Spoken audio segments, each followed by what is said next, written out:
Hello, Tom. Can you hear me? Hi. Yes, I can hear you very well. Thank you very much for the introduction there. Let me just share my screen here.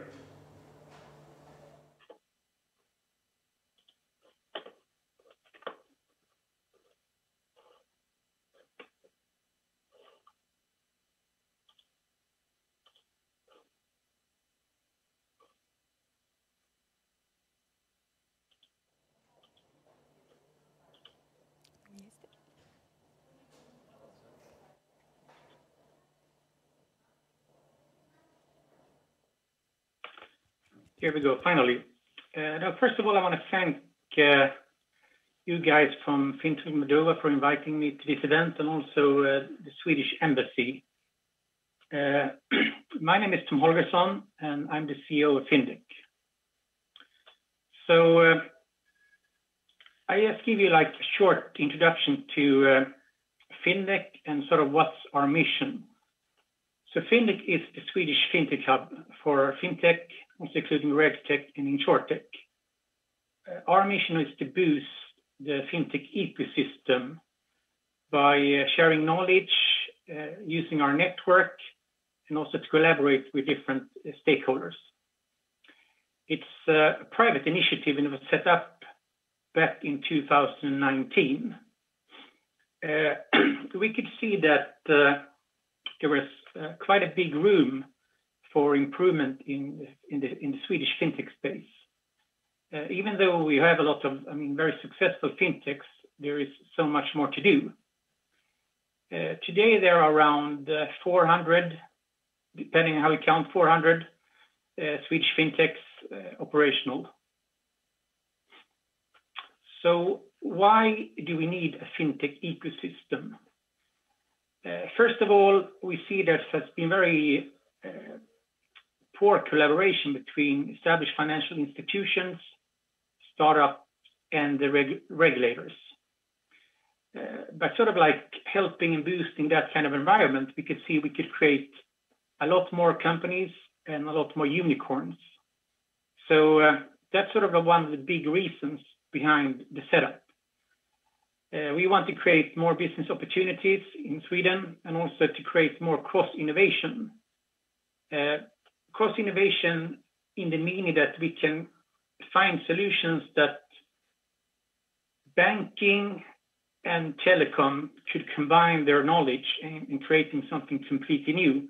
And I think that these days we see a lot more innovation in between the different sectors than ever before.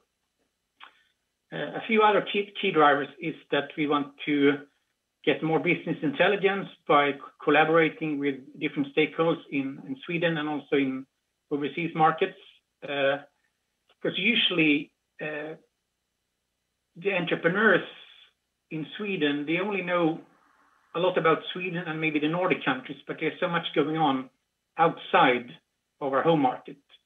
And we also want to create business opportunities for companies who want to do business in Sweden and collaborate with our companies in this market. So what we do, we want to drive innovation and time to market. We want to attract talent and build more companies. And how is this achieved? Mainly through network knowledge and funding. Early stage funding is very important. And I'm getting back to that later. So this is sort of like an overview of where we see ourselves. Findec is sort of in the middle, and we're collaborating with fintech startups, those that are like really early stage. We work with scale-ups, mostly companies that they have a bit of revenue, and there are a few more employees than just one or two, and they are ready to sort of like take on the next steps. We will also work very closely with many of the big banks here in Sweden to see sort of what are they interested in doing. And we can also see that in order for many fintechs to thrive, they also need to cooperate with the big banks that sits on lots of the data. Regulation, of course, is super important, and I'm getting back to that later, but without working closely with the regulator, it's very difficult for the fintechs to operate because everything is very regulated in the financial services industry. Other organizations that we work with are sort of promotion agencies like Business Sweden that have a lot of access to the Swedish embassies around the world. And me, myself, I was also a former Business Sweden employee. So I know that organization very well. And we work very closely with them today. We work also trying to work with advisors in specific fields because we know that we can't do everything ourselves. So a lot of things we do here at the Swedish Fintech is around collaboration with others. We don't want to know everything ourselves. We need to cooperate more, and that's sort of the space we're trying to create. And we also work with service providers, research and academia, and we're also running our own accelerator program together with PwC and IBM. And also we work with a lot of the international hubs around the world. And now with, during the pandemic, it's been very difficult. So a lot of things have been done online. But now it seems like things are opening up again. So hopefully by middle of next year, things will be back to normal again. And that's going to be super exciting. But here in Sweden, we can already see now in the past few months that things are opening up much better than previously. So what about fintech in Sweden? I'll give you just like a short glance here of a little bit what it's about, but there are of course many other verticals in the space. But one of the biggest ones is of course payments. When you have like Klarna, these really well-known big corporates that are taking on the world. But there are lots of other, other segments that are quite successful in Sweden. You have personal finance management, fund and asset management. There's a lot of activity around lending now. I think that's coming quite strong.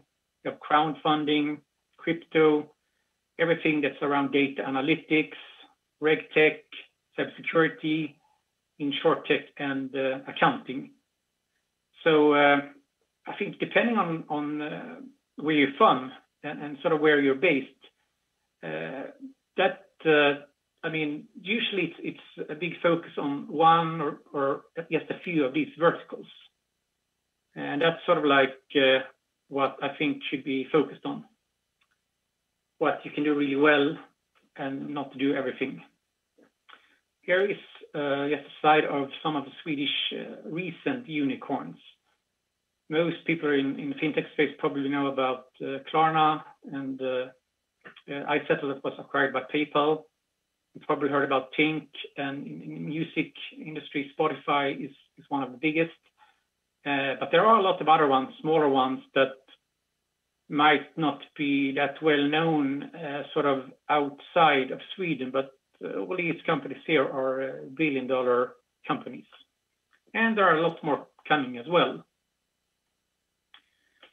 So I got the question earlier today to talk about what you need to build a working fintech ecosystem. It's a pretty big question and not easy to answer. But there are a few things that needs to be discussed on a high level, sort of with government.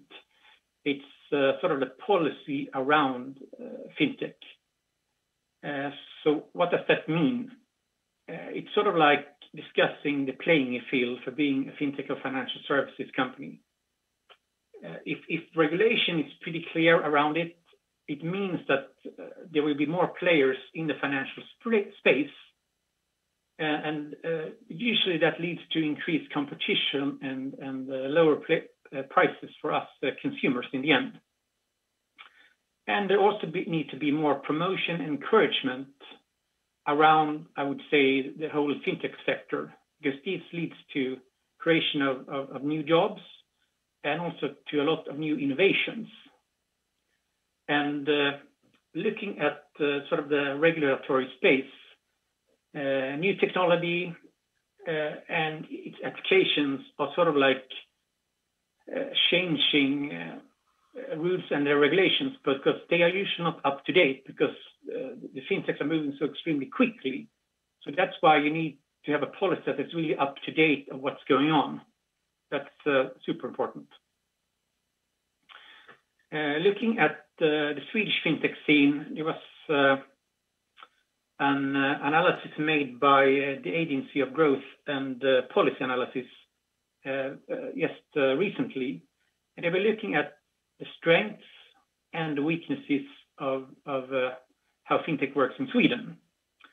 So what they came up with, interviewing and doing a survey around lots of these Swedish fintechs, Sweden is very good in innovations. There's a lot of innovation created. It's, I would say, fairly business friendly. It's not too many hurdles to start up a company here. The financial infrastructure is in place, so you can you don't have to think too much about that because it already exists. There's a high degree of digitalization. Most people in Sweden have good access to high-speed internet, and also mobile connectivity is really strong. There's good access to human capital, people that are highly trained from universities and experts sort of in their field.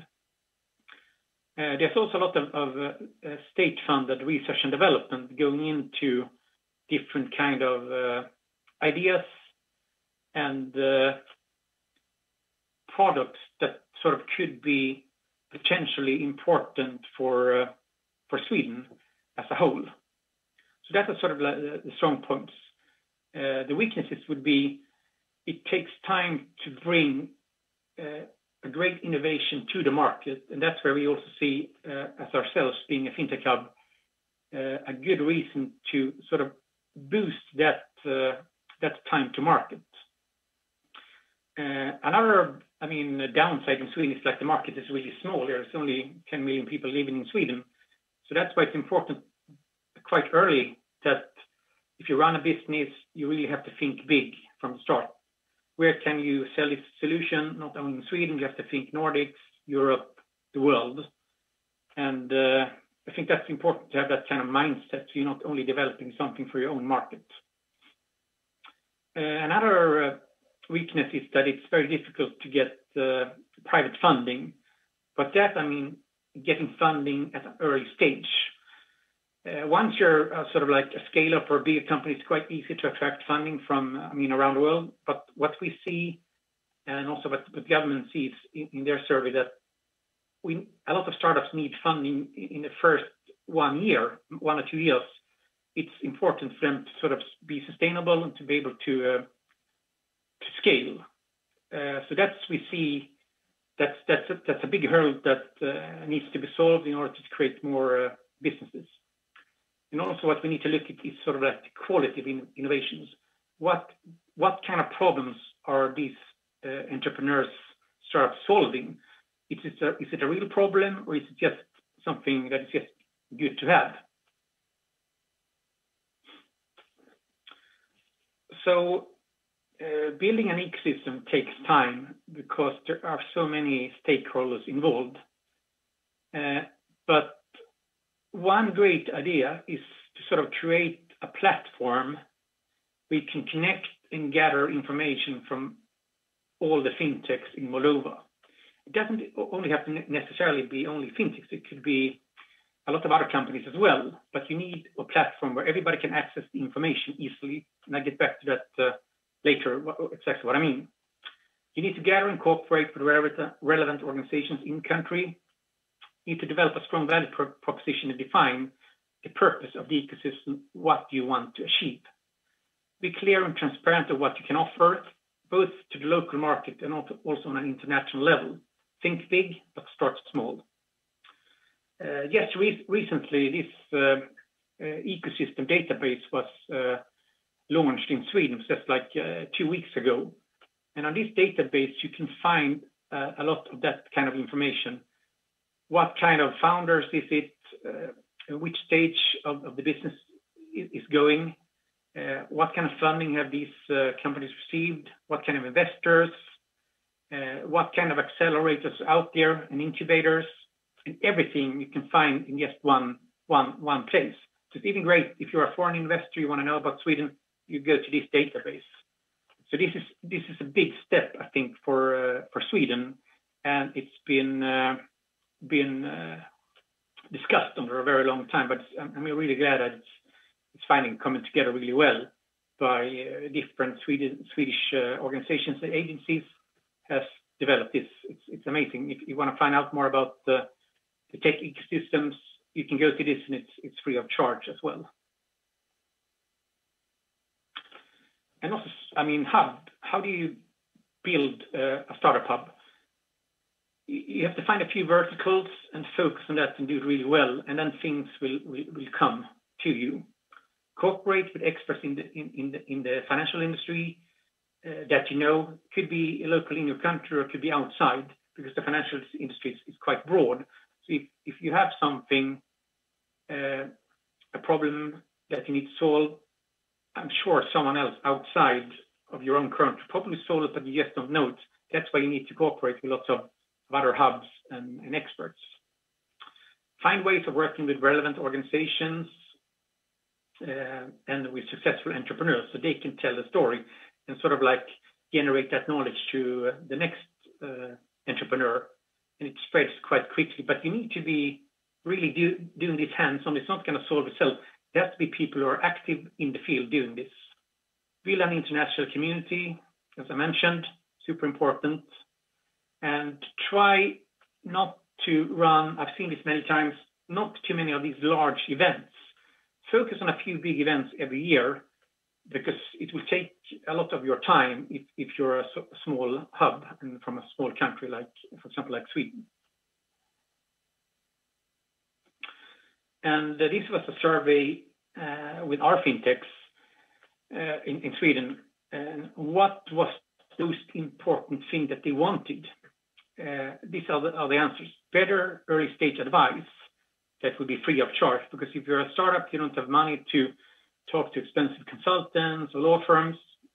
It should be easier and free of charge. That's what sort of the idea. It should be more predictable and fast to get a permit process, because that's also very cumbersome because of the financial industry is very regulated.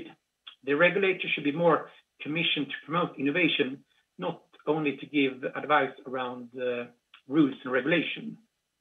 There should also be an introduction of a regulatory sandbox where companies can test their new ideas in a safe environment. Certain regulations should be modernized. Now you see open banking works pretty well, but that could also open up doors to the insurance industry and other industries. So that's sort of like, it's going to come sooner or later, but the sooner, the better. Improve access to financial infrastructure, because it's a very complicated and I would say locked system in many ways, where it's difficult for the startups to compete on equal terms. The startups also need increased access to digital data. So those were the sort of like the main steps, but there are of course a lot of others, but these were the most important ones in the survey. I think my time is out. Thank you very much for listening.